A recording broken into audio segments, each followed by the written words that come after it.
Guys, Beast again from Geek Guys, and in today's video we are going to build a gaming PC for a budget of around 50,000 Indian rupees, and I'll be using both Intel and AMD chips to give you a perspective which one gives you more bang for the buck, and also will be showing you some alternatives that you can use for the build that I am preparing here. And this build is quite capable of pushing 60 FPS at any AAA title that you throw at it, and I'm also, due to some budget constraints, I'm also using some parts that I'll tell you about in this video further on. So let's get started with the build. I hope you will enjoy it.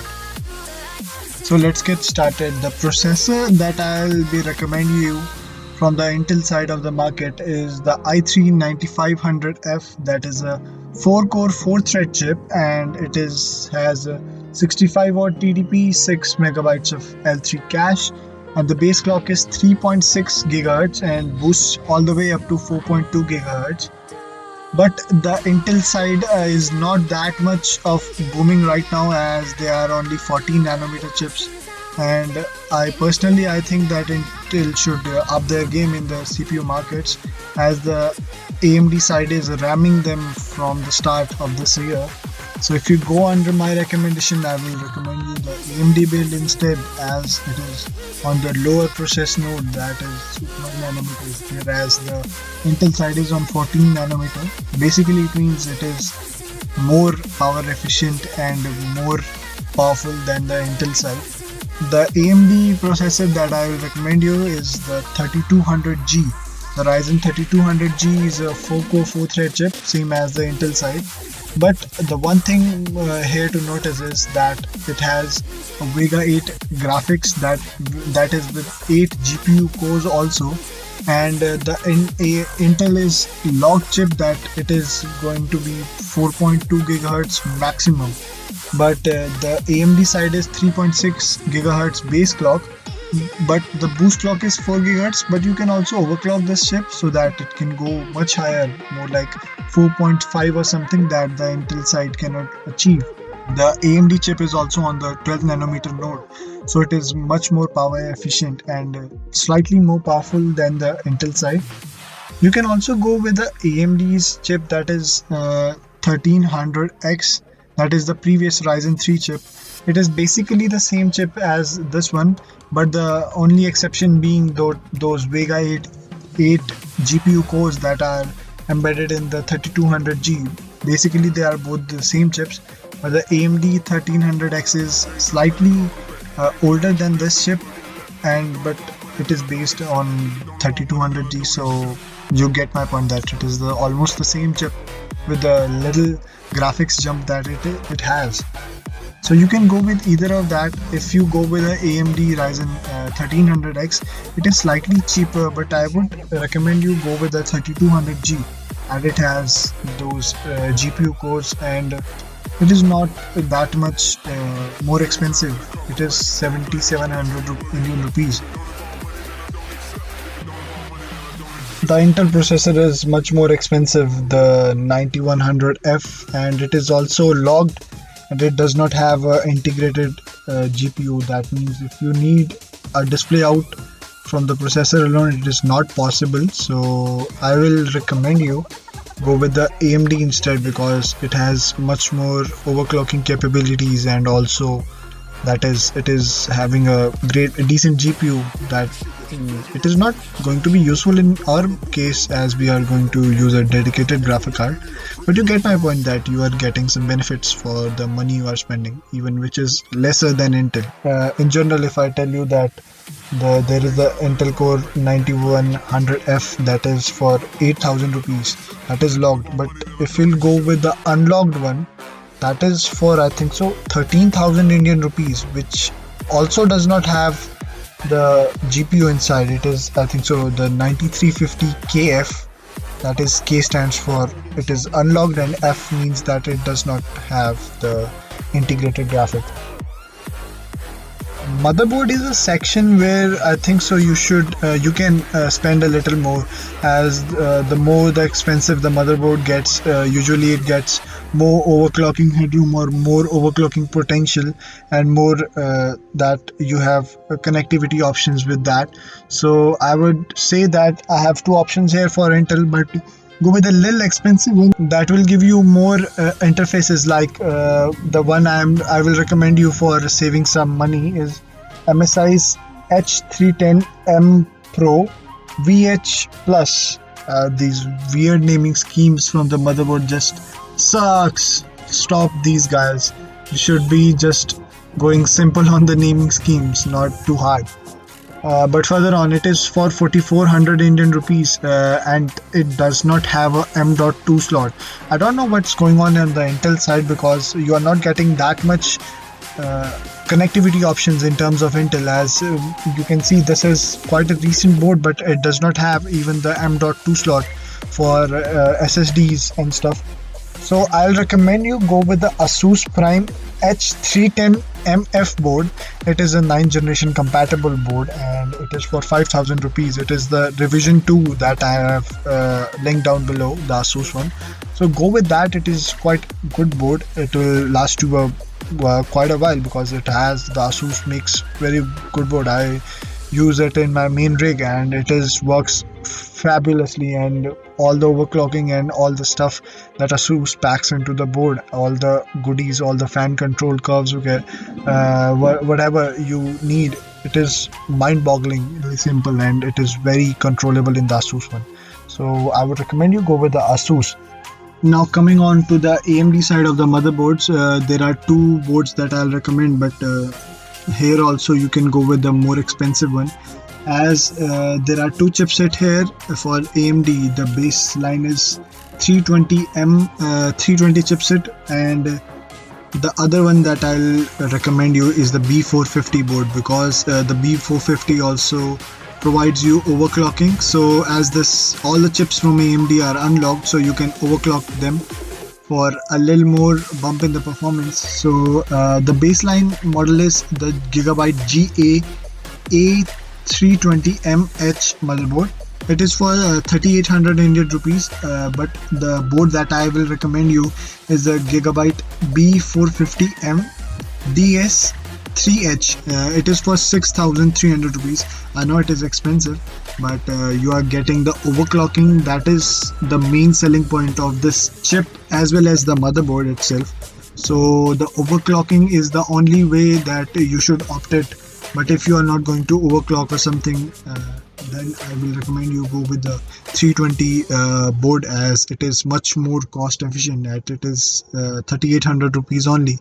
And even if you see that, the cheapest Intel board that I found was this MSI one, that was decent enough to be used. It was 4400 Indian rupees, but as you can see, the in the AMD side it is 3800 rupees for the 320 chipset, and it also supports M.2 NVMe. So you are good to go in each of the cases, but I will recommend you spelling some more cash for this Gigabyte B450 motherboard at the 6300 rupees. So you can make choices regarding that, but if you consider overclocking, go with the B450 as 320 series motherboard, chipset motherboard. It does not support overclocking at all. Coming to the RAM of the system, I will recommend you 8 gigabytes of RAM at least, as nowadays even the processes like Windows update or something, you are using Chrome with the certain amount of tabs, it will lag or something, because RAM is now considered as a commodity, as it is going cheap and cheap. But I will recommend you buy the RAM and the SSDs, because at this price point, what you are spending right now is the cheapest. I think so the RAM or SSDs will go, as the NAND flash shortages again there. So it is definitely that the SSDs and the RAMs will be more expensive further on. If you're going with the Ryzen or the AMD processor, I'll recommend you go with a faster RAM, as Ryzen processor tends to give out more performance if the RAM is faster. So I will recommend you, if you are going with the AMD build, go with the Adata XPG Gamix D10 8GB DDR4 RAM stick that is at 3000 megahertz. Man, these naming scheme really sucks. I don't know what they are doing with this all gaming centric things or something. You just have to slap everything with the gaming tag on it. So whatever. But this is a 8 gigabyte of RAM stick that is for 3500 rupees. Man, these prices are cheap. Because I bought a RAM stick for 3100. It was DDR4 4GB stick only, and this is like overclockable RAM for 3500 Indian rupees. So it is cheap, you can get it. But if you are going with the Intel, I'll recommend you go with the dual channel sticks instead, as 1800 rupees for one 4GB chip of at 2400 megahertz. So you can go with two RAM sticks that will give you dual channel, that will also benefit your performance on the Intel side. So you can go either with that or you can go with the Adata. But if you are going Ryzen, I will recommend you go with the faster RAM. It will give out more performance. Coming up, main thing of this build is the graphic card. And I don't know how to tell you this, but this graphic card is the best bang for the buck you can ever get out of a graphics card. It is the GTX 1650 Super. The 1650 Super is graphic card that I'll recommend to anyone blindfoldedly. It is a 4GB graphic card for 15,000 rupees. It is like a graphic card that you can recommend to anyone getting into gaming or even getting into a little serious gaming, as this has GDDR6 memory, and the Super tag means that it has all the new goodies of the RTX series NVMe encoder, so that you can stream the games. So this is the graphic card that I will recommend you, as I have tested it personally. It can push out 66 FPS on average in GTA 5 when I benchmarked it. In Overwatch it was 77 FPS on an average. In PUBG it was 80 FPS at 1080p max. I am telling you all of this. And at Fortnite 93 FPS. So it is quite decent. Now coming on to the power supply unit or the PSU unit of this rig. Both the Intel and the AMD side, I will recommend you go with the Corsair VS550. It is easily the cheapest and the best branded supply that you can get. It is for 3200 rupees only, so it is quite good. So it is no questions there, it is the best you can buy. Coming to the cabinet, now here things get a little fancy. So the cabinet is basically the exterior of your computer, so the more you spend, the more shinier blingy it is. So I saw this Antec NX110 ARGB cabinet that is for 2300 rupees. It is ARGB, man, these sucks. Gaming name sucks, literally they suck. This is an ARGB, that means it has RGB, but it is on the front end, as you can see in the photograph at the front. So there are buttons to control it. So it is like physical controls over the front of the way the IO is. So it is like that. It has a tempered glass panel. It has the decent side internals, but I don't, personally will not go with that. I'll spend a little more, because the other case that I'm telling you, it is by Corsair Spec 05 red LED cabinet. It is not RGB, it is just has a one red LED fan in it, but it looks lot more sleeker and it is more capable for air. As you can see here, the Corsair one is well designed, and I think so the Corsair one is well suited. It is for 3000 rupees. For extra 700 rupees you get a quality case, but I think so the Corsair one is quite good. The Antec one is also good, but I don't find it that much intriguing, so you can go with either of them. Both are that is, they'll not hurt your performance or anything in that. Now coming on to the storage, as I told you that the NAND flash is on the lowest prices now, so I will recommend you go with the high storage SSD or something. SSD nowadays is very much mandatory. I will recommend you a SSD for a boot drive to store some games of yours, and going for that additional storage you can go with a mechanical hard drive. So for SSD starters, I will recommend you Adata XPG Spectrix S450G RGB M.2. Man, these names literally sucks. I know I'm saying it the third time, but literally they name that much long and not that practical or something. Just slap a gaming tag on it. I know that you are going with a gaming aesthetic or something. So it is a M.2 NVMe drive, 256 gigabytes. It is sufficient for the Windows, I think so. 40 gigabytes is more than sufficient for a Windows installation, excluding all your stuff, all the softwares and something. So 256 is quite a sweet spot. I will say that it is an NVMe drive, so it has a read speeds of 3.5 gigabytes per second and write speeds of 3 gigs. So it is quite a capable SSD, and it is for 5300 Indian rupees. You know, it is a little expensive, but for that price you are getting an NVMe drive. So it is the NVMEs are generally on the expensive side of things. So it is also NVMe 1.3, so it also has SSD flash on it. So not going into that much deep, but I'm telling you that it is a very capable drive, and with Adata it is quite reliable. If you want to spend a little more, I'll tell you, go with the Sata instead. The Sata drive is, I think so, it is 5900 rupees Adata Ultimate SU650 480 GB M.2 SSD. So it is a M.2 SSD, but it is Sata. It is not NVMe, so you are not getting that crazy amount of speeds. But at the time that you reach Sata speeds, Sata 6, when you saturate Sata 6 speeds, which are I think so 550 Mbps, so it is quite diminishing returns in terms of NVMe. Yeah, you'll get a slight bump in performance, like 1 or 2 seconds, but 1 or 2 seconds is not that much of a bigger deal when you're going for a budget build. So it is 450 GB, it is almost the double of that size. But I will tell you that you can go with either of them. These are both great drives. But if you are not going with a hard drive as 256 GB, so you have to spend an extra 3000 rupees on a hard drive, as there is this Toshiba P300 1 terabyte drive.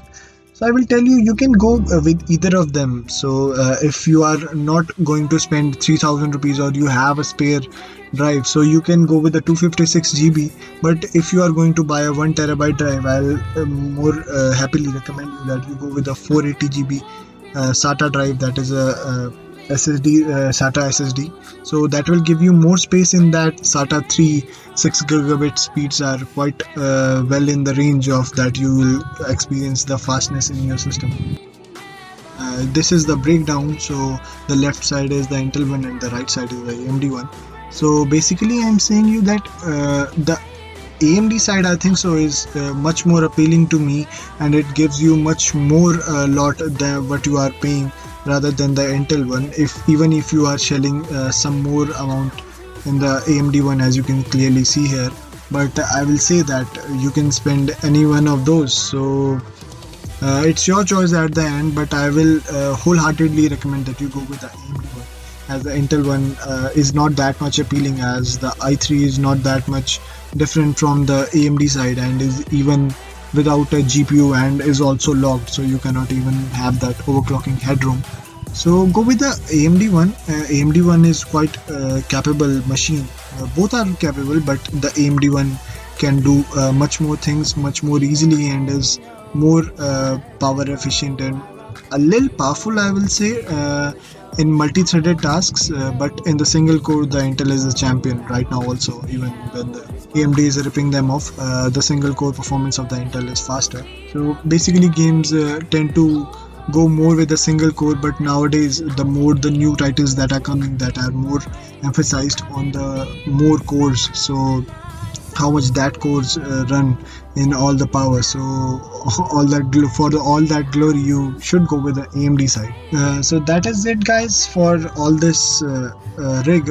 All the parts that I'm using, they are listed down below. You can use my links for buying those parts, and make sure that you give a thumbs up for this video. You liked. If comment me down below what I was missing in this build, and subscribe to my channel if you want more of these computer things and all this geeky stuff.